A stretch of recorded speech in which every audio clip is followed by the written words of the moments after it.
republic, so as to protect the individual to secure his rights, from those who would violate them through force or fraud, not to protect the individual from himself. That would lead to a surveillance state. But they were very hostile towards concentrations of power. They wanted to divide power and have checks and balances and federalism. And they believed strongly in this. And if you take a look at the Articles of Confederation, the state constitutions, you take a look at the United States Constitution, the preamble to that, the Declaration of Independence, the sonorous phrases, of life, liberty, and the pursuit of happiness. Pursuit of happiness is you as an individual determining it, not as the state would dictate it to you. And regardless of your color, your religion, I would say hypothetically also your sexual orientation. Some people say they're for small, limited government, but they want to, tell people who they can love. I think that's ideologically inconsistent.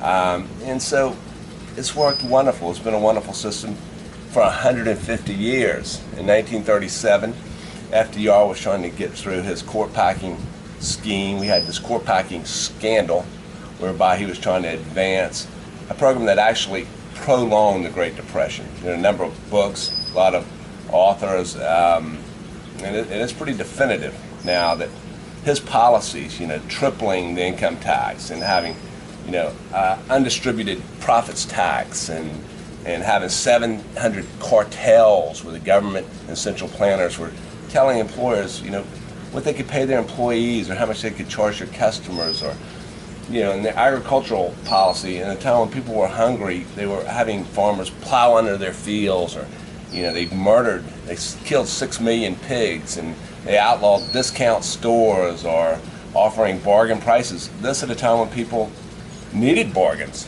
Where's the compassion in that? But at first he was unable to advance this agenda through the judiciary. It was all unconstitutional because the powers that were not, and it's in the 10th Amendment, that were not delegated to the government by the Constitution were retained by the states and by the people, so that we would have a government of delegated, enumerated, and thus limited powers.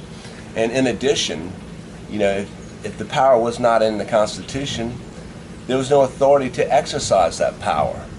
And also so that our rights could be unenumerated.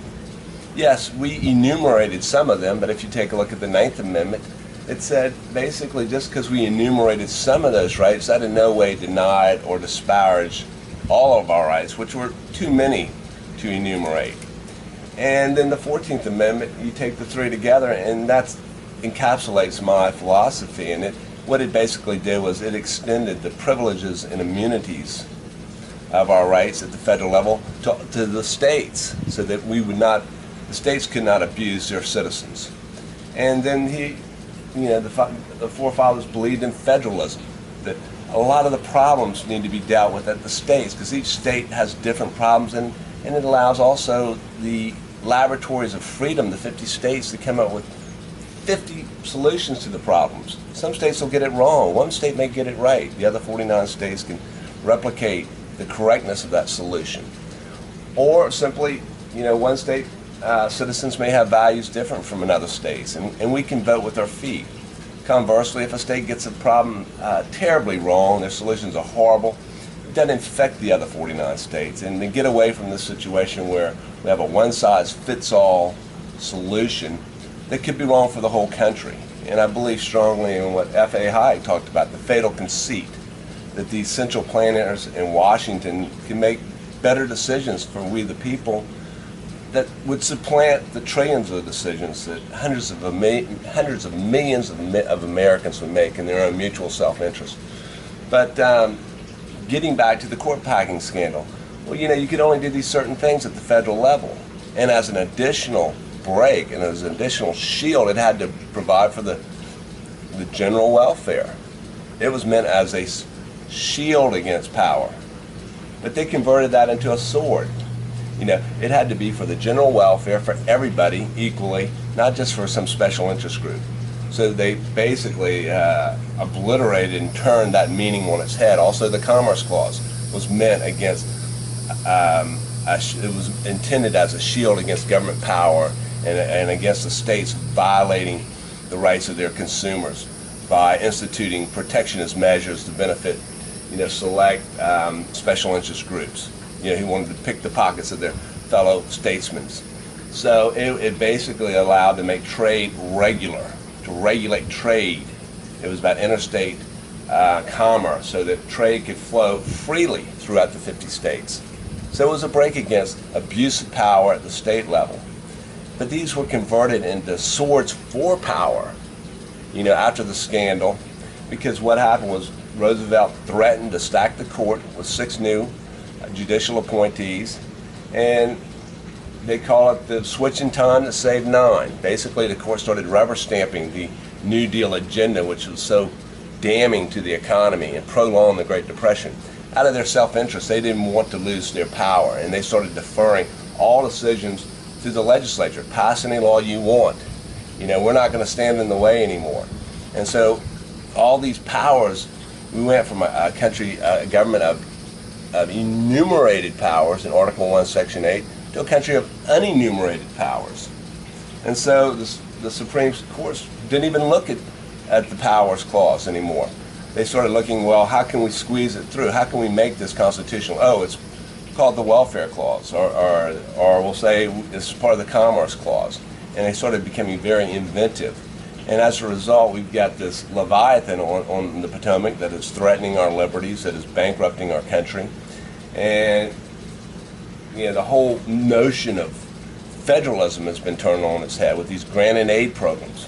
Our government is to be very clean, like a layered cake, federal, state, local governments. But now it's like a jumbled marble cake, where the tentacles of the federal government are in every aspect of our lives.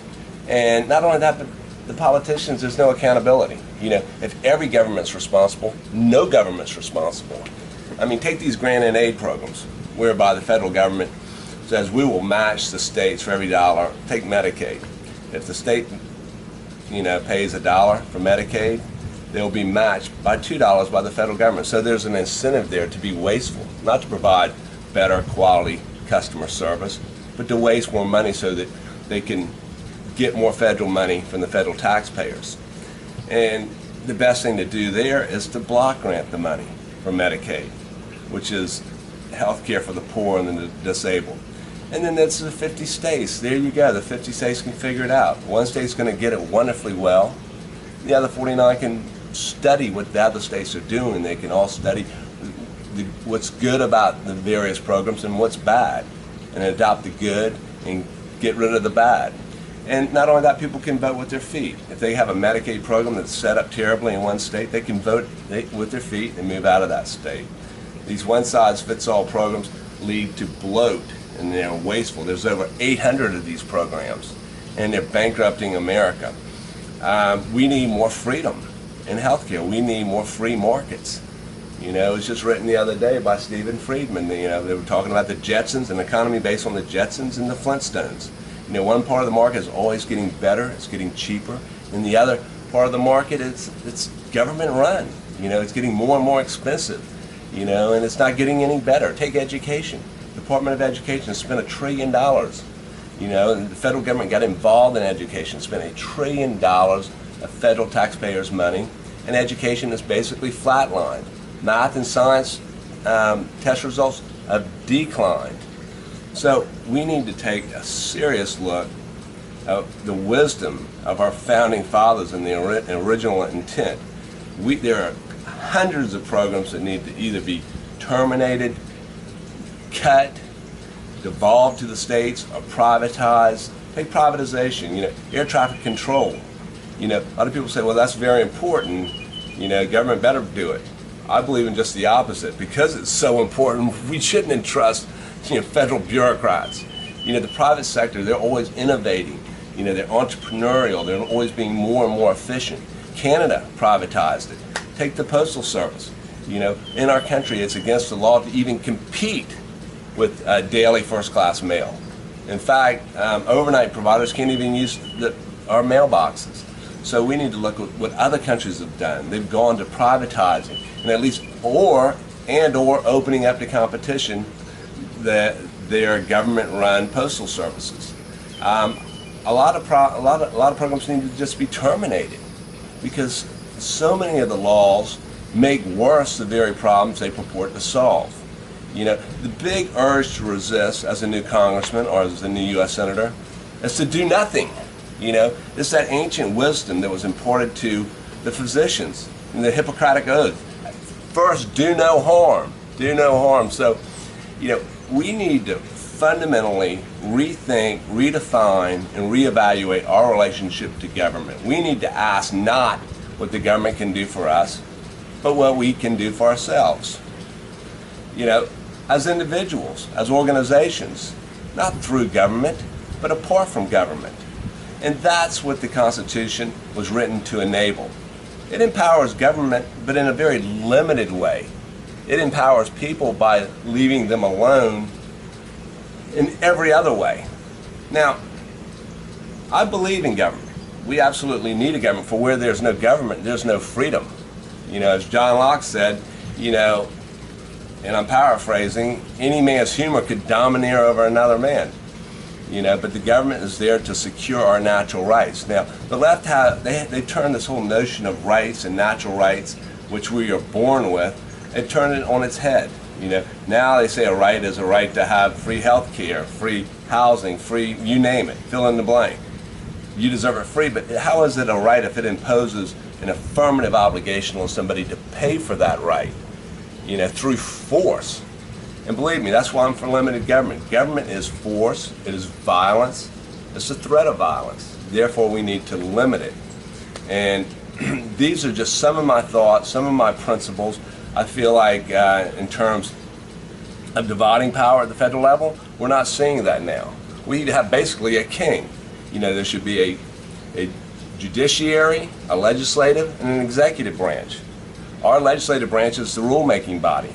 But they have abdicated their responsibility. They are delegating to all of these administrative agencies that are run by the executive branch a lot of lawmaking, you know, and they've delegated to the FDA or the Federal Trade Administration, and they are writing rules, and unelected bureaucrats are writing rules and regulations that are running our lives.